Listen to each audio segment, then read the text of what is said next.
Welcome into the Saints Insider Podcast. Today is Friday, October the 3rd. This is a special live edition of the Saints Insider, so you can actually comment while we're up here talking. It is actually 3 o'clock in the afternoon. We're not going to be able to see your comments, but you can comment. I'm Zach Ewing. He's Matthew Paris, Luke Johnson, Jeff Duncan. We are previewing the New Orleans Saints versus the New York Giants on this Friday. And I guess the headliner here, Matt, is that the Saints are favored to win this game. They could actually get in the win column for the first time in 2025, for the first time as with Kellen Moore as head coach, and for the first time in Spencer Rattler's career. Raise the banner. No, they need this one. Unquestionably, they need it. Spencer Rattler especially needs it, starting his career 0-10. He talked a lot about that this week because he was asked a lot about it. But, he's gone about this, I think, the right way. He's working really hard. He's made meaningful improvements, but it's still really important to show that they can win a game, and this is their best case yet to do so. Luke, this is becoming, we're at the point in the season now where it's going to become the story for Spencer Rattler, for this team. I don't know that anyone's been especially disappointed with how the Saints have played outside of Seattle, right, or with how Rattler's played, but it's still becoming the story. Unavoidable, right? You lose your first 4 games, even if, like, look, 49ers are 4-1, the Seahawks are 3-1, right? Bills are 4-0. I mean, they've played some really, really good teams, but it's unavoidable. If the losses start stacking up, that you start having questions about who's the right person to have in the lineup. And like we talked about on Wednesday, like the Tyler Shuck thing is real. Like they do have to see what they have in them at some point. So yeah, it's kind of put up or shut up time, I mean, we'll see what happens. I mean, they could just as easily lose this game. I'm sure some of us in our predictions took the Giants to win this one, but this is like really their first time playing somebody from like their kind of peer group in the NFL. If you're looking at like NFL tiers, they're playing somebody in their quadrant here. So it's a good time to get a win, in my opinion. He's going against a guy too that's less experienced than him in his second game. Saints got a little film on him now. Yeah, I think this is a definitely gettable game, and I don't think Spencer Rattler's. I think he's actually played better than expectations for most people. Definitely better than expectations. Yeah, I think he's been the least of their problems. But at some point, like Matt said, I mean, it is what it is. As I think he said to you this week. That's right. I mean, at some point, that does become an albatross that the organization has to address, and they also just have to get a look at Tyler Shuck. We're seeing them do that at a bunch of other positions, which I think everybody's welcoming. The young talent on this roster is getting an opportunity. Let's see at some point what they have in Tyler Shuck. We will talk more about Rattler and what this opportunity is for him. Matt wrote about that in a story that just published a few hours ago. As we get through this game breakdown, first we do want to let you know that the Saints Insider is sponsored by Bank Plus. From small business to big business, home loans to bank anywhere technology, Bank Plus is here for New Orleans. New deposit customers can reach out today to learn about incredible rate specials. Learn more at bankplus.net. Member FDIC, equal housing lender. Okay, starting, as I mentioned, the Saints are favored, 1.5 point favorite. The over-under is 42, but this is essentially a coin flip. See the Giants plus 105 on the money line. That means we're essentially talking 50-50. Jeff, when was the last time the Saints were favored? I don't know. Good question. Anybody know? Carolina last year. It's actually the Giants last year. The game at the Giants, which was the Saints' last victory. When was the last time they were favored and covered the spread? Good Lord. I don't know. That is the Carolina game, home game. The week 1 of last year was the last time they were covered the spread as a favorite. So it's been a long time. Probably going to have to cover the spread to win this game unless you win by 1 point. Surely no one would have predicted that. Spoiler alert. We'll get to our predictions. But this is Luke, you mentioned it. Like this is their peer group. Right. There's 5, 6, 8 teams in the NFL that are kind of in this range, and these are 2 of them. Yeah. So look, they played competitively in 3 out of these 4 losses. If you extrapolate that, you're like, okay, well, if they're hanging in there with the Bills and they're hanging in there with the 49ers, who I think we've learned that Mac Jones is just totally fine in the Shanahan offense. That was a reason a lot of us picked the Saints to win that game. That's a good football team. So you look at that and you're like, yeah, they should beat the Giants. But like the Giants are also looking at the Saints like, yeah, we should beat the Saints. So it's I think the coin flip analogy is actually spot on. It's Matt was looking at me before we came over here. He's like, "Who should I pick in this game?" I'm like, "Flip a coin." I don't know. Did you? No, I didn't. He did not flip a coin. He trusted his gut, which is smart on Matt's part. Big old gut. But it is just like it is one of those games that could really go either way. Just say, yeah, this is like one of those that really feels dependent on who gets like the big plays, who makes the plays in the critical situations. Because I don't think either of these teams is going to overwhelm the other ones. I think the Giants have some pretty decided advantages, but the Saints also have some advantages against them. So it'll be interesting to see how it plays out. But like, I wouldn't mind covering a win. It's been a long time since I've been in a winning locker room, so would love that. And even that one, even the winning locker room was 2 weeks. Well, it was Derek Carr getting hurt. Right. Darren Rizzi looking like somebody shot his dog after he won the game in his home state. So it was. I would like to get back to that feeling. It's a lot more fun than covering a losing locker room afterwards. All right. Well, speaking of injuries, quick injury update here. Saints have a lot of guys who are questionable. Chase Young is not one of them. He will not play in this game. At least Kellen Moore ruled him out on Wednesday, so we didn't have to. Yeah, and we are actually airing this show at a time when we have the full injury report. Trevor Penning, questionable. Juwan Johnson, questionable. Dylan Radin's questionable. Cesar Ruiz is out. Who am I missing? Chase Young, Cesar Ruiz, Trey Palmer, and Isaac Yadam are out. Dylan Radin's, Trevor Penning, Juwan Johnson, Taysom Hill, Foster Moreau, John Ridgway. And that's kind of where I was going, is like, I think it opens a lot of eyes. Not that they're necessarily going to play this week, but that Taysom and Foster Moreau are listed as questionable probably makes you more optimistic for the near future than maybe you guys were. Yeah, definitely. I mean, we got a chance to talk to Taysom today, and it was a bit eye-opening for me. His knee injury, while severe, the way he talked about it, I kind of came away from that conversation going like, oh, I see why you've gotten to this point, is because he said something that when it was reported that he had a torn ACL and additional knee damage, that was correct, but he only required a partial knee reconstruction, which is still bad. It still takes a while, but it wasn't a full knee reconstruction, which is what Chase Young had, which is what kept him out most of his third season in the NFL. And so Taysom said he was initially told that 2025 would be a question mark, but he's worked very hard. He's attacked this the right way. And I don't know if he's going to play Sunday. They have 21 days to kind of play with this, but I would expect him to play at some point this season now, because that was a question for me even going into training camp.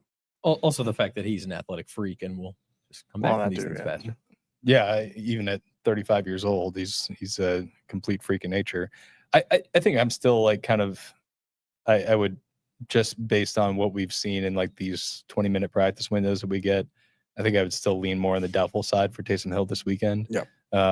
Yeah, he's somebody who like his athleticism really matters for him, which like it does for somebody like Foster Moreau or John Ridgway. Obviously a much shorter recovery window for him, but not to the same extent, right? So I think I'd be more optimistic about one of those guys getting in versus Taysom, just because that's like I think that's, we got to see it a little bit more. But I will say though that like we'll get an idea tomorrow whether they're going to play or not, because like they have to create a roster spot for these guys if they're going to be playing. So if they just suddenly release a couple guys, we should have a pretty good idea about whether or not they're going to be on the field on Sunday. Yeah, it'd be pretty rare, I think, because those guys, neither one of them, he or Foster, had a ramp up period at all, right? They haven't had any chance to get into football shape. Yeah. So I think it's like Luke said, way more. I think they're probably playing a little bit of games with the injury report. To put him out there without any ramp up period, I think would be pretty tough. This was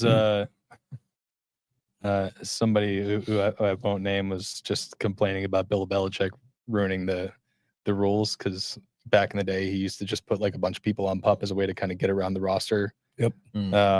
And that's why they weren't allowed to do any practice whatsoever until this week. Like this week was the earliest they could practice. So so they have Bill Belichick to thank for that, because you said do everything he can to circumnavigate the NFL rulebook. How's he doing right now? He's not doing too well, is he? I don't know. Tar Heel Blue is sad right now. So just so everyone's clear, PUP means 4 weeks, minimum of 4 weeks. So this is week 5, so they could return to practice. Didn't have to be this week, but it was. 21-day window means they have 21 days now to practice, I guess, from Wednesday.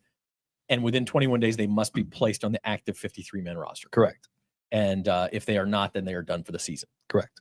Now, once they're activated, if, like, let's say they need another week, you could still make them a game day inactive in that sense, right? If they were on the 53 and they weren't up on Sunday, but they have to be added to the 53 by October 22nd, I guess, since Wednesday was October 1st. So yeah, and it would not make sense for them to put them on the active roster only to make them inactive on game day, because you're then taking away.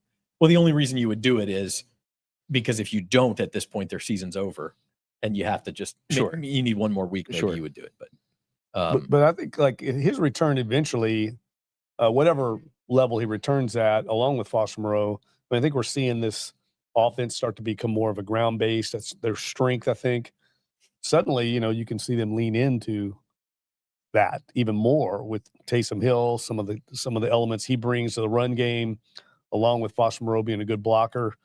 You can see this offense starting to become really good on the ground if both those guys come back really healthy. I'll tell you what, if the Saints were to win Sunday and then say they beat New England in week 6 and Taysom's coming back in week 7, like, the feelings around this team would be flipped. It might be like second line parades downtown. We're 2-4. I know we're about to talk about when the Saints had the ball and everything, but like Dunk brought up a good point. Like, this is a big advantage for them this week in terms of just their run game versus the Giants' run defense. Let's get into that. Yeah, well, let's why don't we take our break first, and then we'll break things down. Saints versus Giants, but we will take a break here on the Saints Insider. Did they ask you to do the commercial too? Yeah, but they just gave me one line. Bet like a Caesar. Like, we're going to sit here and we're going to tell them how Caesar's Sportsbook is just so easy to use that you can watch and bet thousands of sports events, even some NFL games. They'll probably show us betting on our favourite players and teams at all the Vegas hotspots too. Like, we have time for that montage. I told him I couldn't do it. They couldn't afford me.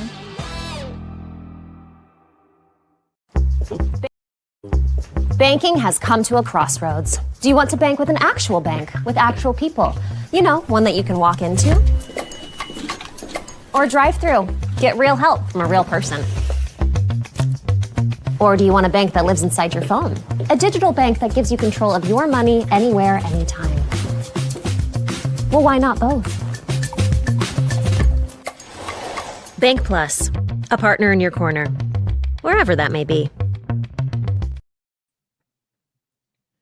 And welcome back to the Saints Insider Podcast. We are brought to you by Bank Plus.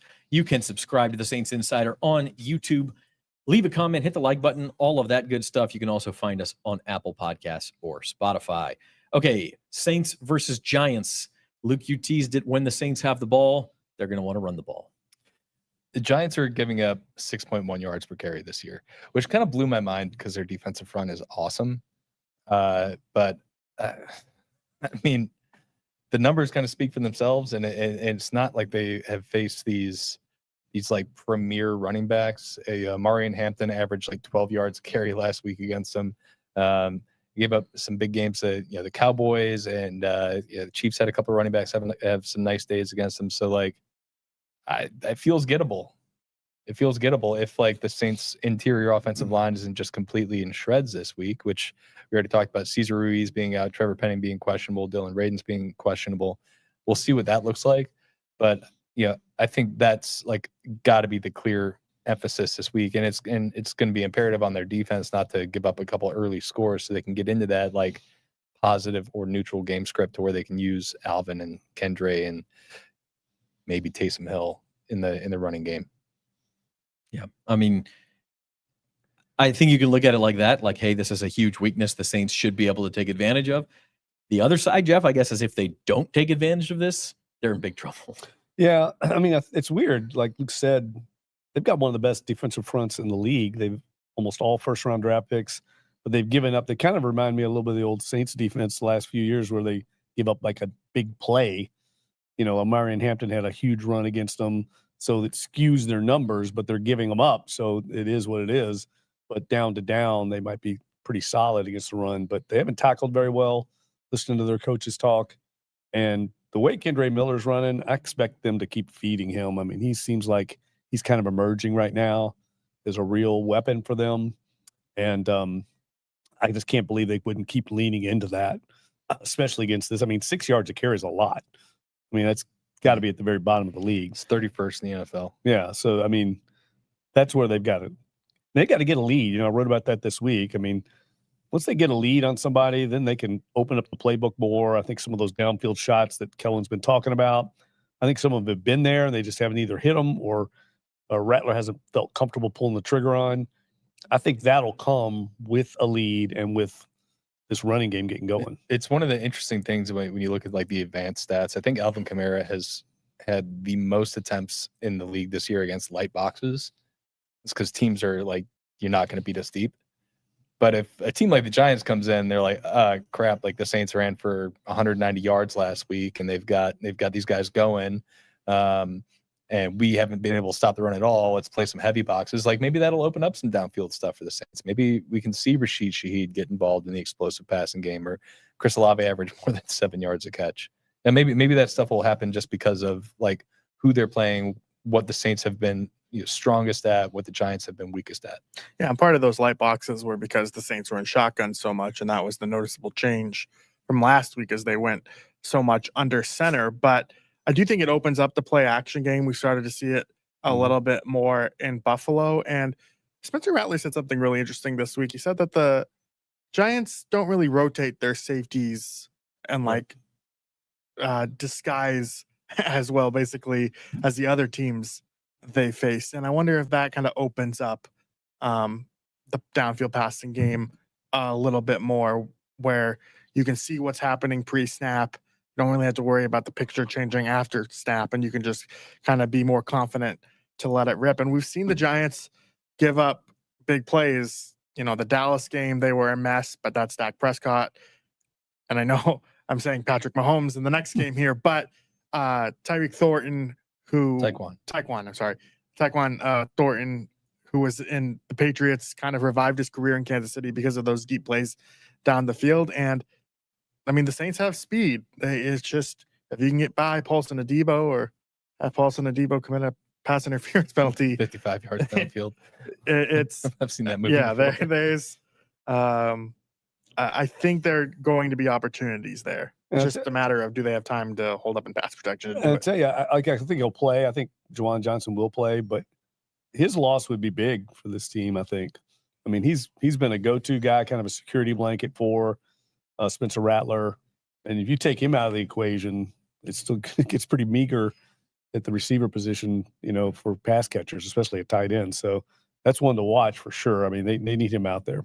Yeah, especially if the other tight ends aren't ready, which we don't think they will be. You hinted at it, Matt, but the strength of this Giants defense is the pass rush. You get Brian Burns, you have Dexter Lawrence, you have Kayvon Thibodeau, and this year's number 3 pick, Abdul Carter. Number 3, yeah. Made me re-record an entire video because I called him a number 2 pick. Close enough. He's playing like a number 2 pick. Yeah, he is. We're pushing Cam Ward down. Anyway, the point is correct that you said they've got to hold up in pass pro long enough to let these downfield plays develop. And Spencer Rattler has just got to have that clock in his head that he has not had at times in his career. Yeah, I mean, he's been doing a very good job of getting the ball out fast this season. But what's so impressive about this Giants front is that doesn't necessarily matter. I mean, they feasted on a really banged up Chargers offensive line last week. Fuaga and Banks have been really good bookend tackles for them, but I think they're going to be really tested. And interior, if they're not healthy, that's a big deal too, because the Giants will, shift some of those pass rushers inside to where they get them all on the field. That was a big talking point after New York's first week, is they didn't do it nearly enough, and I think it's been steadier since then, and it's working for him. One thing we should note is that Dexter Lawrence is questionable for this game. He missed the entire week with an illness, right? Which, we were talking about on the way, like, does he have COVID? Right. I don't know. That's a lot of time to miss the illness. So he is officially questionable for this game, though. Yeah, and a huge game for the Saints tackles. Like I think this is probably the best set of ends, other than maybe Bosa and Brees Huff that they faced, or maybe even the best. I don't know. Yeah, It's certainly up there. It's up there. It's definitely, in terms of athleticism, this is the most athletic front they'll face. And so it's more of a reason to run the ball, to keep out of these third and, stay in third and management. That's actually something the Saints, I saw in the Sumer Sports email this week. I think they're like 6th or 7th in the league in distance of their average third down. So they're doing a good job on first and second down. They're just not converting as highly as they'd like in those third and sixes, around that area. They got to do a better job there. And your point about the athleticism along the defensive line, it reminds me of the Rams in training camp, and we saw the Rams have their way with that. So it'll be interesting to see how much growth the Saints have had since then. And I think there is growth. I mean, I think you look at this season, Calvin Banks has improved, particularly after the San Francisco game. That was a little rough for him. I think they've made some meaningful strides in a few areas, even though the wins haven't been there yet. Yeah. Two quick questions before we move on. One, who the hell is worse than the Giants at 6 yards per carry allowed? I think it might be Carolina. Okay. Saints will see them too. And second question, Cesar Ruiz is out. If Radens is able to go, does he slot in at right guard, or is it still Torricelli Simpkins? Do we know? I would believe it's Simpkins just because Radens hasn't had the necessary practice. Radens has only practiced one time. Okay. So I would imagine it'd be Simpkins. Okay. So that's when the Saints have the ball.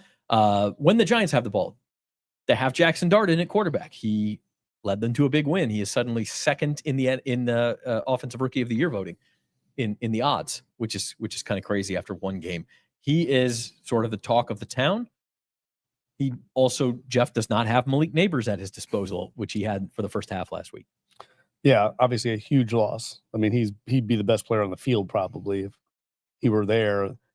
They lose a lot. They're probably going to try to run the ball a little bit more. Our guy Cam Scatteroo is kind of a monster. Bowling ball. I love this guy. You go watch any of their games yet? I mean, he's only going to last in this league 2 years. There's no way he's going to last longer than 2 or 3 years. He's like Mike Allstott or Christian Okoye. He's going to flame out. But right now, he's fun to watch. I mean, he's a load, and without any other really running option right now, I think their main stars out. Right? Well, he's doubtful. He practiced for the first time this week. Tyrone Tracy. Right. But the running option is Dart, who also incidentally was running like that last week. I mean, he's not going to last very long running like that either. Yeah, I mean, I don't know. He had 54 rushing yards and a touchdown last week. It's I think that's doable in modern NFL as long as you're being smart with your rushing attempts. But that's my point. I don't think he was. He did take quite a few sacks last week. I think he got sacked 5 times.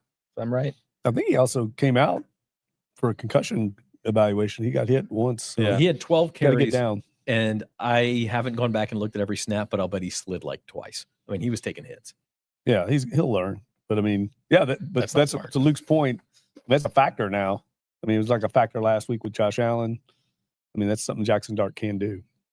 It was the Giants, by the way. Giants are the only team, or the Bears are the only team giving up more rushing yards. The Dennis Allen special. The Dennis Allen special, yeah.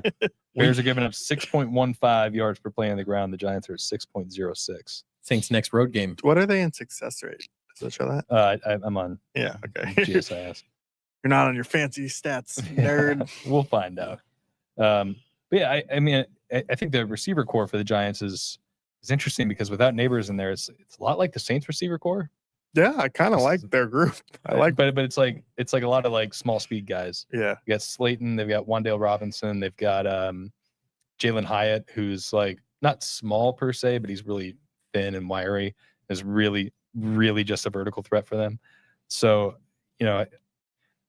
they're definitely not nearly as good without Neighbors in there, but they still got some guys. Wan'Dale Robinson had a big game against the Cowboys, and what was that, week 2? Yeah, and Darius Slayton had a really nice career. Is kind of just a steady veteran. I think we've seen the Saints give up big plays to whoever. I think Dart can hit some of these guys. I I think it's still a good group, even without Neighbors, even though Neighbors is the true superstar that elevates it. But yeah, I just think Dart is. It was really impressive to beat the Chargers. I think we're kind of like underselling just how big of a win that was for New York. Chargers are top 5 in total and scoring defense. Right. Like they're legit. It was kind of a, I don't want to say fluky, but they did get, batted ball interception down to the 5. They got, I think, another either a punt return or a kickoff return down to like the 10. In other words, offensively, you look at Dart's numbers.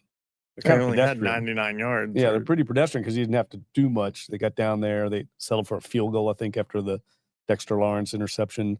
But, let's face it, the Saints' weakness this year has been their pass defense. They're near the bottom of the league. And I think we're going to see Quincy Riley, right, this week probably? Almost definitely. Isaac Yadam is ruled out. I don't know who else they would put in there unless they just play base the whole game, which they're not going to do against this team. I mean, the Giants are running essentially a college offense right now to tailor the thing to Jaxson Dart's strengths. The whole narrative with Jaxson Dart, chip on my shoulder, Saints passed on me. He's saying all this stuff. The Saints passed on him at number 9. Giants passed on him at number 3. Now the Saints could have gone up to get him. How much do y'all read into that? Even as far as a storyline goes? I'm sure he believes it, but I don't think it's rooted in anything. I mean, Kelmore said that they wanted to invest in the trenches, and that was a reason why they picked Banks number 9 overall. And frankly, I don't even know if they liked Jaxson Dart more than Tyler Shuck. Like, if Dart had been there at 40 and Shuck was there, they still could have picked Shuck. I don't know if that's a foregone conclusion that they loved him that much that they. I mean, I went back and looked. Kellen Moore at the time said that they had discussions about trading back into the first round, but ultimately didn't feel comfortable with the price tag. And the Giants, they didn't have to give up much to jump up to 25. So I don't know. It's a fun story. I like that type of stuff, but I don't think it's really rooted in much reality. New York media, baby. Well, tabloids. I think that's a good point, though, because the Giants didn't even give up a first-round pickup. No, they gave up 34. And then next another year's second rounder? Third, I think. Third, yeah. So, I mean, that's pretty crazy that the Saints could have easily matched that asking price if they really felt strongly about I think they stayed true to their board. They probably didn't. They probably, to Matt's point, had Dart and Shuck pretty similarly graded. And so you stay true to your board, especially now where the Saints are at. They need players, and I think this draft class is looking like early on it's going to be a pretty productive group for them. Okay, so that is the story when the Saints are on defense. Quick note on special teams. Jeff, you mentioned that the Giants had some special teams, big plays. They're playing the right opponent to get something like that to happen again. I mean, my question here is, and I put this on the slide, like the special teams for the Saints was a strength as recently as like a year ago. Are we that far removed from it being a strength again? Like, is it possible for them to get back to that point? Who else take that one? Brian Brzee, jump redux against the Giants. That's true. The last time they played. Roll it, bring it back. He kind of started the trend in the league. Yeah, now. It's like it was a year too early. Field goal block every week now. And didn't Dable want a penalty on that? He's done that this season already, right? This year. Dable wanted 49ers. the penalty that they called against Darren Rizzi's field goal block unit when the Broncos lost to the Colts. I think, didn't he? Right. They're complaining about that. I mean, I would say it's a little bit of a small body of work. We're only 4 games in. I know they had the debacle game against the Seahawks, but one thing we haven't really seen them is, really bust out on returns. They've had a few decent ones, but that was something you could always count on with Rashid Shaheed. But I'm not ready to say that they got, problems on special teams yet. Obviously, Groupie needs to get it in the landing zone. I mean, that's kind of unacceptable to me. That's crazy. He's had twice 2 now. miss hits that landed short of the landing zone. Yeah, I mean, that seems for a guy of his caliber. And those are kind of big plays, Sure. It cost 2 that cost the other night. The game cost somebody the other night. The Rams, right? Last Rams. night? Yeah. No, I'm thinking of another game. But anyway, no, the Cardinals. Cardinals Okay. 49ers. They basically let the 49ers win the game with that. But point is, I don't think they're that, I don't think they're that bad on teams yet. Actually the punting's been fairly good. The punter was much better last week after. Yeah. Yeah, just after Kroger. Seattle. They also haven't had a punt or a kick block, right? They definitely had a But punt a punt block. Oh, that's true. The punt block. But They definitely had a punt block. The kick block. He turned that game after. They haven't had a field goal. Like, Off after. Feels like everybody in the league's had like a field goal or something blocked. Jeff was at that game. Doug was still thinking about the dinner the night before. Yeah. Seattle. Yeah, I forgot about it. But It was so bad that we're just wiping it away. Yeah, no, I'm thinking more of the field goals. I mean, I'm with you on like the small sample size thing. It really magnifies things, especially when you're talking about like Galliano's first time as like a full-time unit coordinator. But like, I mean, it's got to get better. It's got to get better like across the board. Even last week, which he was happy with the response last week. I mean, there was still the kickoff that didn't land in the landing zone. There was the roughing penalty on Nephi Sewell, which like I asked Galliano about specifically. He said he was okay with that because of the situation. They had to be aggressive. They're down 2 scores, 5 minutes left. They had no timeouts. Like they were almost there. Go for broke, and it didn't work out. But like that stuff, through 4 weeks, it's just kind of like piled up, and it's really got to be better. Like it is a small sample size. It could turn out to be just fine. I do think they have some really good special teams players. Like we're probably going to see Yadam in more of a special teams role. He's really good in that role. But like it's got to be cleaned up. Like Groupie's got to be. He's got to carry on what he did last week. He went 3 for 3 last week. 2 for 2, 3 for 3, something along those lines. He's got to carry that forward. Kroger's got to continue to build on what last week was. They've got to eliminate some of these penalties. They had 3 penalties on special teams last week. So like it's still got to be better. Like it's a small sample size, but it needs like that can't continue on that path. Yeah, I'll tell you another area we didn't talk about. We kind of backing up to the defense, but like Kellen Moore on his coach's show this week. So they recorded 13 missed tackles against the Bills, including the big one with DeMario Davis on the first touchdown, which is rare, but that was a problem a year ago. Obviously, they can't afford with this team. The margin for error is so thin. They've got to be more sound there. Even Sanker, who we, praised over his coverage and everything, he's missed a lot of tackles in open field. So that's something they got to tighten up. I think half of those were on 2 plays. The Shakir touchdown and the big Josh Allen run had 5 combined missed tackles. Go back and watch that film. Looked like Alante Taylor's making a business decision on that. I don't think he wanted to get in front of Josh Allen, 6'5", 250 coming at him.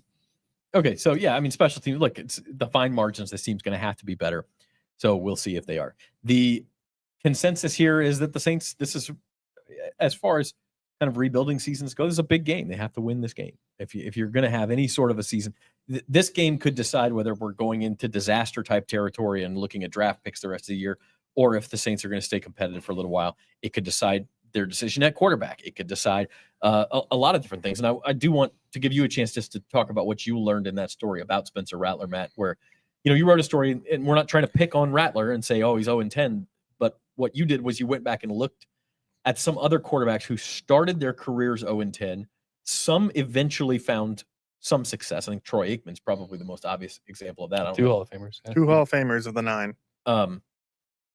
And Derek Carr started 0-11 or something, so right? 3 future.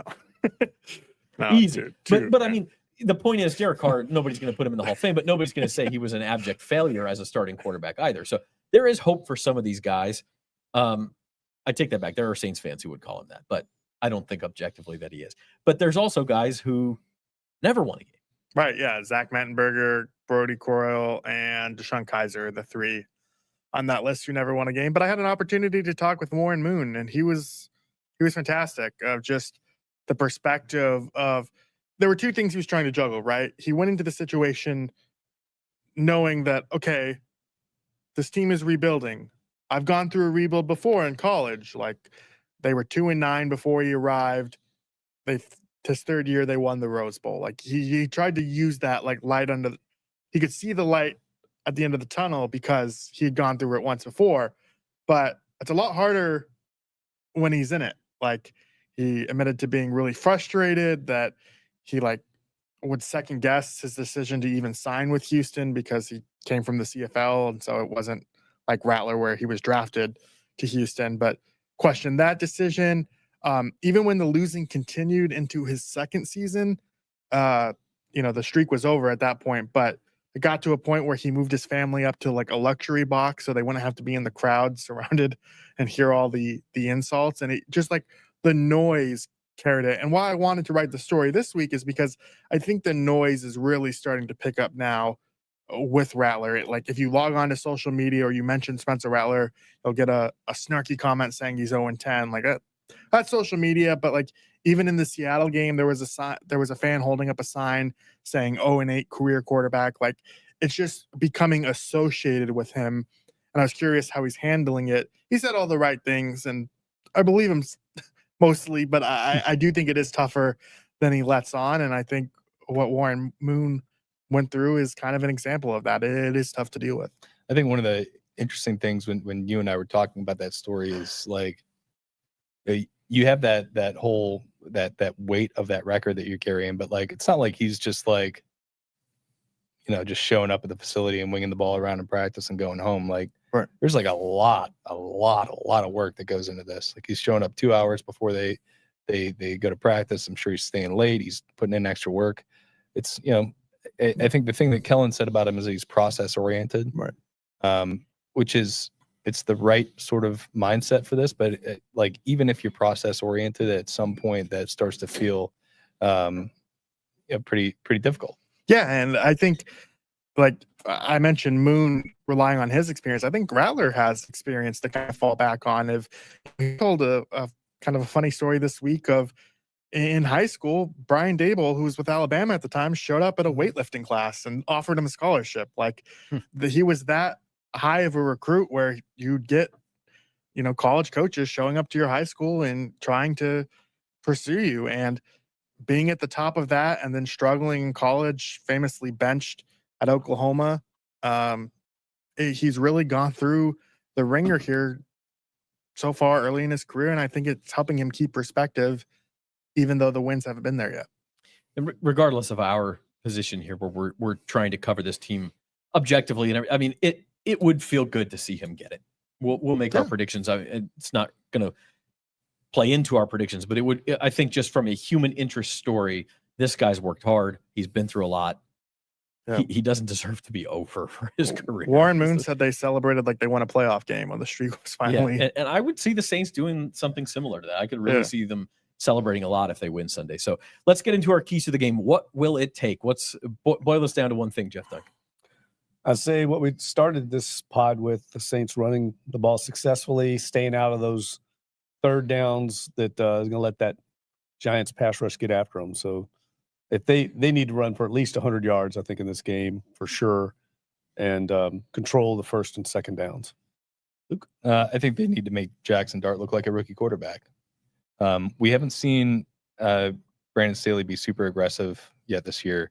I was anticipating seeing more Alontae Taylor blitzes. I was anticipating seeing more of DeMario Davis in a rushing role. I was expecting to see more turnovers because of the style of coverage they're playing, where they've got their eyes on the quarterback. Like if they're going to do it, this is the week to do it. They get funky with some stuff, try to send some stuff at him that he hasn't seen before, that the Saints haven't shown much of before.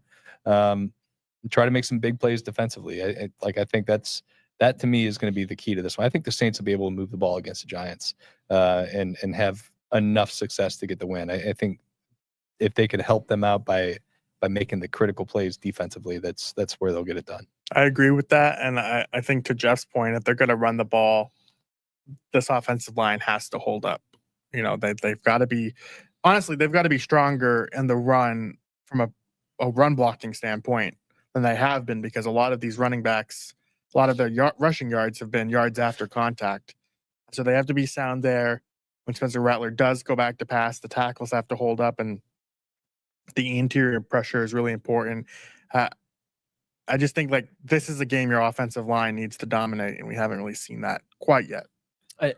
I'll throw out a really obvious one, and it's a key in any game, but I think especially for this team in this game, you got to get out to a lead, man. The Saints are minus 55 point differential, which I think is third worst Titans and Bengals are worse. 37, negative 37 of that negative 55 is in the first quarter. That's crazy. And Jeff, you went through and counted. They've had 43 offensive drives, I think it is. Or is it 33? 43 and 39. And 39 they've been trailing. The other 4 they've been tied. They have yet to have the ball with the lead. Right. And so how are you supposed to? Now, they did a pretty good job of sticking with it in Buffalo, but like you're facing a team that has a terrible run defense and a great pass rush. If you're behind late in the game, that works against you. And the flip side, if you're ahead, that works for you. So that's it's obvious, but I think that's especially important this week. Okay, prediction time. You can make your pick for Saints Giants. Leave it in the comments below on the YouTube channel. This is the Saints Insider. It's brought to you by Bank Plus. Rod Walker is not here. He picked the Saints 20-17 to get off the schneid and get into the win column. 20-17, you say? Yeah, I'll whisper it because Rod isn't here, and I'll. I also had 2017, but I had it for the Giants. True coin flip game, like you said. I went back and forth.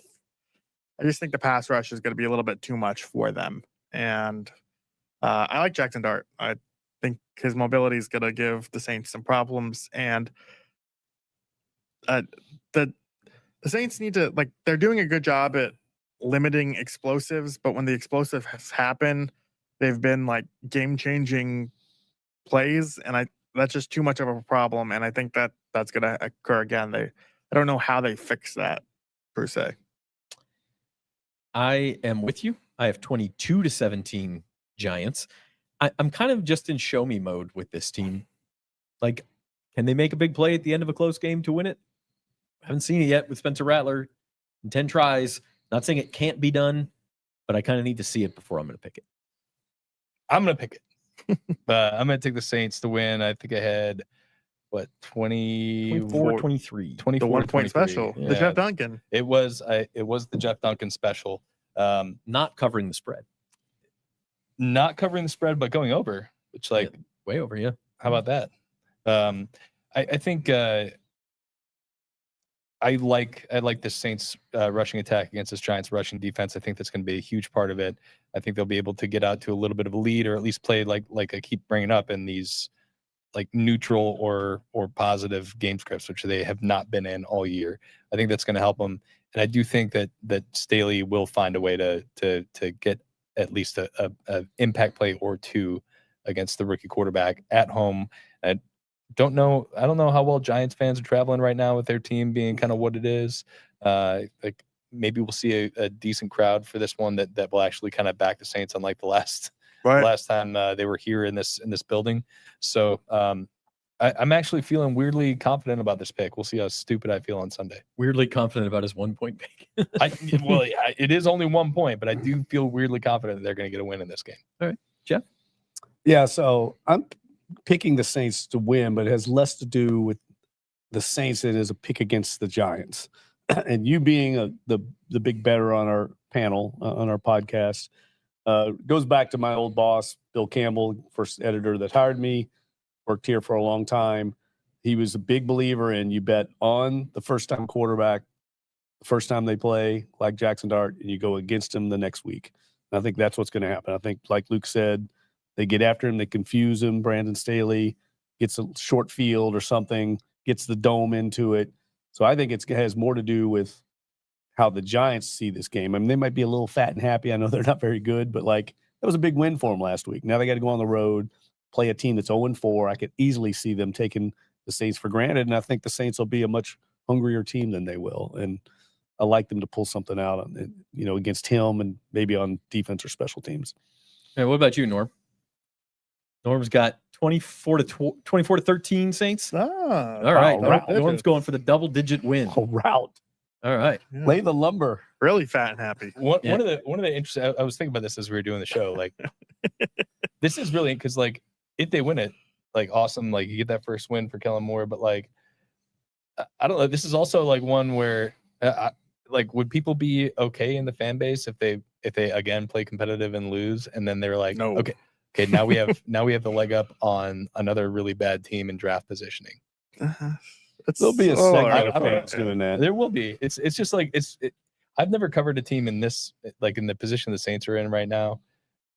Welcome to the pit, brother. But like it is really fascinating to see how people are going to react to this team over the course of the season. And, unless they have this like really dramatic turnaround that we're not seeing, where they're actually playing good football at the end of the year. It is going to be really interesting to see when they play the Giants, when they play the Panthers, when they play the Titans. Are people going to be like, we want to see you look good and lose? Yes, that'll happen late in the year.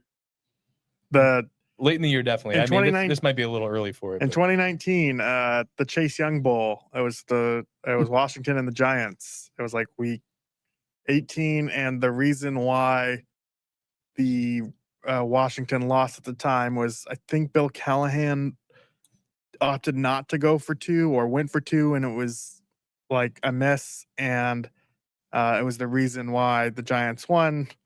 They did not get Chase Young. And Washington did. Washington did. Yeah, it really worked out for him. Yeah, I was going to say. That's been Commander Story Hour with Matthew Paris. Here's the other thing about the draft, though. There's no like Peyton Manning out there. There's no like you get the number 1 pick in this draft. Is Fernando Mendoza your Ruben Bain? I mean, there's no. I don't think you could be 1 or 4 and have the same opinion. Right. I don't think there's that. Down the top. Yeah, there's no like surefire guy. A lot of the guys that everybody was excited about at the beginning of the year really tailed off. Arch Manning, Garrett Nussmeier, Lenora Sellers, Cade Klubnik, DJ Lagway. Yeah, a lot of these guys have not performed like as you were expecting. But I will say that like you just never know. I mean, like somebody could catch fire and then they're coming in and they have all these problems, and the next thing you know, they're Josh Allen. I hated Josh Allen as a prospect. He's a pretty good NFL player. I didn't like Justin Herbert as a prospect. He's a pretty good NFL player. So like there's you hate tall QBs apparently. Apparently, you and Robert Mays. Well, we will find out.